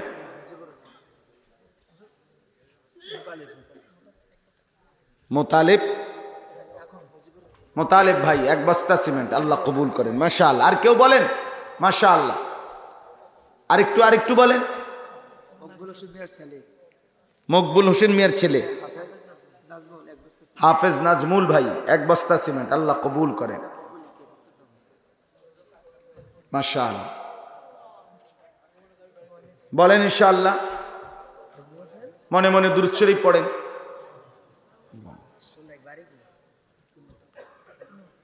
ইব্রাহিম ইন্নাকা হামিদুম মাজিদ। اللهم بارك على محمد وعلى آل محمد كما باركت على إبراهيم وعلى آل إبراهيم إنك حميد مجيد। নওজোয়ান ছেলে, তোমাদের কাছে অনুরোধ করছি ভাই, এই চুলডি রাইখো না, এটা আসলেই সুন্দর না দোস্ত। তুমি দরকার হলে 2-4 জন ভালো মানুষের লগে কুদ্দুর পরামর্শ করো ভাই। তো আমার অনুরোধ ভাই, ফিরাই দিও না ছেলেরা, হাসি দিয়ে উড়াই দিও না। এটা আসলে সুস্থ স্বাভাবিক চুল না। এই যে সামনে পিছনে ডানে বামে যে বিশ্রী, একেবারে স্পষ্ট।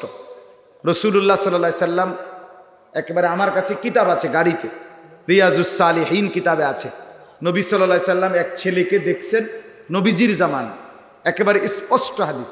রাসূলুল্লাহ সাল্লাল্লাহু আলাইহি সাল্লাম দেখছেন ছেলেটার মাথার চুলের একাংশ কেটে ফেলছে, আরেক অংশ রাখছে।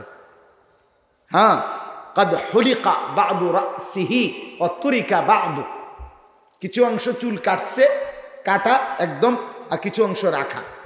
নবী সাল্লাল্লাহু আলাইহি সাল্লাম স্পষ্ট হাদিস, নবীজি সাল্লাল্লাহু আলাইহি সাল্লাম বলছেন, ফানাহা রাসূলুল্লাহ সাল্লাল্লাহু আলাইহি ওয়াসাল্লাম, নবীজি এটা নিষেধ করছে। অতঃপর বলছে, ইহলিকুহু কুল্লা আবিতরুকুহু কুল্লা, হয়তো পুরোটা কেটে ফেলো, একদম চাইসা ফেলো, আর নাই তো পুরোটা রাখো, কিছু কাটা কিছু এরকম রাখা এটা করো না। এটা রাসূলুল্লাহ সাল্লাল্লাহু আলাইহি সাল্লাম সরাসরি নিষেধ করেছে, বিশ্বাস করে। এই জন্য এটা বেঈমান তোমা করে এই দিক দিয়ে কাইটা বিভিন্ন খান দিয়ে এদিক দিয়ে কাউরে বেশ কাটাইয়া এদিক দিয়ে রাখাইছে, এদিক দিয়ে কাটাইছে, ওই দিক দিয়ে কাটাইছে, এটা সম্পূর্ণ রাসূলুল্লাহ সাল্লাল্লাহু আলাইহি সাল্লামের নিষেধ। আল্লাহ তৌফিক দান করে। খোকন শিকদার 5000 টাকা দিবে, খোকন শিকদার 5000 টাকা দিবে, মাশাআল্লাহ, আল্লাহ কবুল করেন, আলহামদুলিল্লাহ। সলিমুল্লাহ মুন্সির জামাতা শ্বশুর শাশুড়ি নামে 2000 টাকা, সলিমুল্লাহ মুন্সির জামাতা শ্বশুর শাশুড়ি নামে 2000 টাকা দিবে, আল্লাহ কবুল করেন। আল্লাহ তাআলা আপনাদের সবাইকে ভরপুর বরকত দান করে, দোয়া করে। আলহামদুলিল্লাহি রাব্বিল আলামিন। আল্লাহুম্মা আনতাস সালাম ওয়া মিনকাস সালাম, তাবারাকতা ইয়া যাল জালালি ওয়াল ইকরাম, ইয়া আরহামার রাহিমিন, ইয়া আরহামার রাহিমিন, ইয়া আরহামার রাহিমিন। রব্বানা যালামনা আনফুসানা ওয়া ইল্লাম তাগফির লানা ওয়া তারহামনা লানাকুনান্না মিনাল খাসিরিন। রব্বানা আতিনা ফিদ দুনিয়া হাসানাহ ওয়া ফিল আখিরাতি হাসানাহ ওয়া কিনা আযাবান নার। রব্বিরহামহুমা কামা রাব্বায়ানি সগীরা। রব্বানা হাব লানা মিন আজওয়াজিনা ওয়া যুররিয়াতিনা কুররাতা আ'য়ুন ওয়াজআলনা লিল মুত্তাকিনা ইমামা। মাওলায়ে করিম আপনি মাফ করে দেন, রব্বে করিম আপনি মাফ করে দেন। রাত অনেক গভীর মাওলা, আল্লাহ রাত্র 12টায় পৌঁছে গেছে মাওলা। মধ্য রজনীর এই মুবারক সময়ে আমরা অল্প কয়েকজন গুনাহগার নাফরমান, আপনি মাফ করে দেন আল্লাহ। পিছনের জিন্দিগি মাফ করে দেন, সামনের জিন্দিগি আপনার গোলামি, আপনার বন্দিগি করবার তৌফিক দান করেন। ঈমান আমলের দৌলত দান করেন।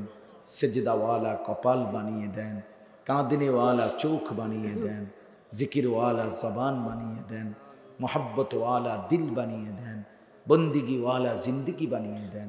আল্লাহ জীবনটা সুন্দর করে দেন, আখলাক সুন্দর করে দেন, দুনিয়া সুন্দর করে দেন, আখিরাতও সুন্দর করে দেন, জাহান্নামের আগুন থেকে বাঁচিয়েই দেন। আল্লাহ আপনি দয়া করেন। আল্লাহ আমাদের আব্বা মা, দাদা দাদি, নানা নানি, আত্মীয় স্বজন, বংশধর যে যাকে কবরে হারিয়েছি সমস্ত কবরবাসীদেরকে মাফ করে দেন। কিয়ামত পর্যন্ত কবরের আযাব মাফ করে দেন। কবরগুলোকে আপনার নূরে রহমত দ্বারা ভরপুর করে দেন। আল্লাহ আমরা যারা বেঁচে আছি জীবনটা সুন্দর করে দেন। জওয়ান যুবক ছেলেগুলোকে নামাজি চরিত্রবান বানিয়ে দেন। পর্দার আড়ালের মা বোনদেরকে পর্দা পুশিদা দান করেন। মুরব্বী বাবা চাচাদেরকে আরও বেশি নেক আমলের তৌফিক দান করেন। উলামায়ে কেরামকে ইখলাস ও তাকওয়া দান করেন। উম্মতের ফিকির দান করেন। আল্লাহ এই মাদ্রাসাখানা কবুল করে নেন, মাদ্রাসাখানা কবুল করে নেন, মাদ্রাসাখানা কবুল করে নেন। মাদ্রাসার তামাম জরুরত আপনি পূরণ করে দেন। আপনি চাইলেই হয়ে যাবে মাওলা, আপনি না চাইলে কিছুই হবে না মাওলা। আপনার দয়া পেলে সব হবে মাওলা। আপনি দয়া করে গ্রহণ করে নেন, আপনি রহম করেন, আপনি দয়া করেন। মাদ্রাসার মোহতামিম সাহেব, আসাতেজায়ে কেরাম, সমস্ত তালিবে ইলম সকলকে কবুল আর মনসুর করেন। মাদ্রাসার প্রতিটা ইট বালু মাটি প্রতিটা ইঞ্চির সাথে যার সম্পৃক্ততা আছে, যে যেভাবে সম্পর্ক করেছে করছে, আল্লাহ আপনি প্রত্যেককে উত্তম বিনিময় দান করেন। মাদ্রাসার ভবনের জন্য মাওলা আরও সিমেন্ট লাগবে, আরও ইট লাগবে, আরও অনেক নগদ টাকা লাগবে। আল্লাহ আপনি চাইলে হয়েই যাবে মাওলা, আপনি চাইলেই হয়ে যাবে। আপনি আপনাদের বান্দার দিলদেরকে আল্লাহ আপনি আপনার বান্দার দিল মাদ্রাসার সাথে জুড়ে দেন। আল্লাহ মাদ্রাসা কবুল করে নেন। অসুস্থ বিমারি যারা শিফা করে দেন। কামাই রুজিতে হালাল বরকত দান করেন। শহরে বন্দরে গ্রামে গঞ্জে বিদেশে প্রবাসে যে যেখানে আছে সহি সালামতে নিরাপদে রাখেন। আল্লাহ এই মাহফিলে আজকেও যারা দান করেছে প্রত্যেককে কবুল আর মনসুর করেন। 2 দিনের এই মাহফিলে আপনি বরকত দ্বারা ভরপুর করে দেন। সমস্ত বয়ান নসিহতগুলোকে আমাদের প্রত্যেককে আমল করার তৌফিক দান করেন। আল্লাহ মাহে রমজান পর্যন্ত হায়াত ভিক্ষা দান করেন। আল্লাহুম্মা বারিক লানা ফি রাজাব ওয়া শাবান ওয়া বাল্লিগনা রমাদান ওয়া বাল্লিগনা রমাদান ওয়া বাল্লিগনা রমাদান। আল্লাহ এত কাছে এনে মাহরুম করবেন না, আল্লাহ বঞ্চিত করিয়েন না, এতটা কাছে এনে ফিরায়া দিয়েন না মাওলা। রমজান পর্যন্ত হায়াত ভিক্ষা দান করেন আল্লাহ। রমজানকে সামনে রেখে যুবকগুলোকে বদলে দেন, ছেলেগুলোকে বদলে দেন, এদের চেহারা সুন্দর করে দেন, এদের চুল সুন্দর করে দেন, এদের দাড়ি দিয়ে দেন, এদের আখলাক সুন্দর করে দেন আল্লাহ। আপনি তৌফিক দান করেন আল্লাহ। আমাদের প্রত্যেকটা ফিকিরকে আপনি কবুল করে নেন আল্লাহ। মাদ্রাসার সমস্ত জরুরত আপনি পূরণ করে দেন আল্লাহ। আপনি কবুল করেন, মনসুর করেন। খাস করে রব্বুল আলামিন রাত গভীরের আখিরি ফরিয়াদ, ফিলিস্তিনের মজলুম মুসলমানকে রেহাই দেন আল্লাহ। এই মজলুমদেরকে ঘরে ফিরায় দেন আল্লাহ। মাহে রমজানের আগেই আল্লাহ তাদেরকে তাদের ঘরে ফিরায় দেন আল্লাহ। বেঈমান ইসরায়েলকে দাফন করে দেন আল্লাহ। এই প্রধানমন্ত্রী নেতানিয়াহু ইসরায়েলের এই বেঈমান খুব বেশি বাড়াবাড়ি করছে মাওলা। এই বেঈমান মুসলমানের উপরে বেশি জুলুম করছে মাওলা। আল্লাহ এই বেঈমান তার ফয়সালা শুনাইছে, মুসলমানকে ফিলিস্তিনকে আল্লাহ মসজিদে আকসায় নামাজ পড়তে দেবে না, তারাবির নামাজ পড়তে দেবে না মাওলা।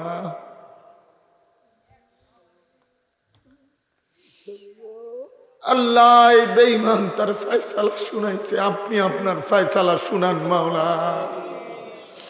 আমরা আপনার ফয়সালা শুনতে চাই মাওলা, আমরা আপনার ফয়সালা দেখতে চাই মাওলা।